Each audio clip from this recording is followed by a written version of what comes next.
തിരുവനന്തപുരം ചിറയൻകീഴ് നഗരൂരിൽ വൻ തീപിടുത്തം. നഗരൂർ MT മാർട്ടിൽ പ്രവർത്തിക്കുന്ന ജിംനേഷ്യത്തിലാണ് തീപിടുത്തം ഉണ്ടായത്. ആറ്റിങ്ങലിൽ നിന്നും കല്ലമ്പലത്തു നിന്നുമുള്ള ഫയർഫോഴ്സ് യൂണിറ്റുകൾ എത്തി തീ അണയ്ക്കാനുള്ള ശ്രമങ്ങൾ തുടരുന്നു.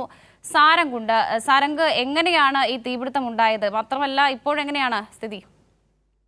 വർഷ അല്പം സമയം മുമ്പാണ് ഇത്തരത്തിൽ ചിറയൻകീഴ് നഗരൂരിൽ ഒരു തീപിടുത്തം ഉണ്ടാകുന്നത്. നഗരൂരിലെ MT മാർട്ടിലാണ് മാർട്ടിൽ പ്രവർത്തിക്കുന്ന ഒരു ജിംനേഷ്യത്തിലാണ് അല്പം സമയം മുന്നേ ഇത്തരത്തിൽ ഒരു തീപിടുത്തം ഉണ്ടായത്. എന്തായാലും ഈ സമയത്ത് ആളുകൾ ഉണ്ടായിരുന്നെങ്കിൽ പോലും മറ്റാർക്കും കാര്യമായിട്ട് വലിയ പരിക്കില്ല, അല്ലെങ്കിൽ തന്നെ അവരെയൊക്കെ സുരക്ഷിതമായ സ്ഥാനത്തേക്ക് മാറ്റാൻ കഴിഞ്ഞിട്ടുണ്ട്.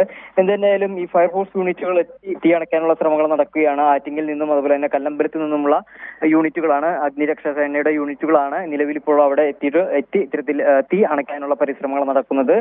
നിലവിൽ പ്രാഥമികമായ കാര്യത്തിൽ എന്താണ്, അതായത് തീപിടുത്തത്തിനുണ്ടായ കാരണം എന്നുള്ളത് കണ്ടെത്തിയിട്ടില്ല. എന്തായാലും അതിനുശേഷം ഈ പരിശോധനയ്ക്ക് ശേഷം ഈ തീ പിടിക്കാനുള്ള കാരണം എന്താണെന്നുള്ളത് വ്യക്തമാകും. എന്തായാലും മറ്റ് ആർക്കും വലിയ അപകടമില്ല. അല്പം സമയം മുമ്പായിരുന്നു ഇത്തരത്തിൽ അപകടം അല്ലെങ്കിൽ ഇത്തരത്തിൽ തീപിടുത്തം ഉണ്ടാകുന്നത്. അഗ്നിരക്ഷാ സേനയുടെ നേതൃത്വത്തിൽ ഈ ജിംനേഷ്യത്തിലെ ഉപകരണങ്ങളും അതുൾപ്പെടെയുള്ള കാര്യങ്ങൾ മാറ്റാനും അതുപോലെ തന്നെ തീ അണയ്ക്കാനുമുള്ള ശ്രമങ്ങൾ പുരോഗമിച്ചുകൊണ്ടിരിക്കുകയാണ്. വർഷ സാരംഗ്, എന്തായാലും ആർക്കും അപകടമൊന്നും ഉണ്ടായിട്ടില്ല എന്നുള്ളത് ആശ്വാസകരമായ ഒരു വാർത്ത കൂടിയാണ്. ഒപ്പം നാശനഷ്ടങ്ങളൊക്കെ രൂക്ഷമാണല്ലേ? തീർച്ചയായും ഒരു വലിയ ജിംനേഷ്യ തന്നെ ആയതുകൊണ്ട് തന്നെ വിലപിടിപ്പുള്ള ഉപകരണങ്ങൾ ഒരു പക്ഷേ ഉണ്ടായിരുന്നു.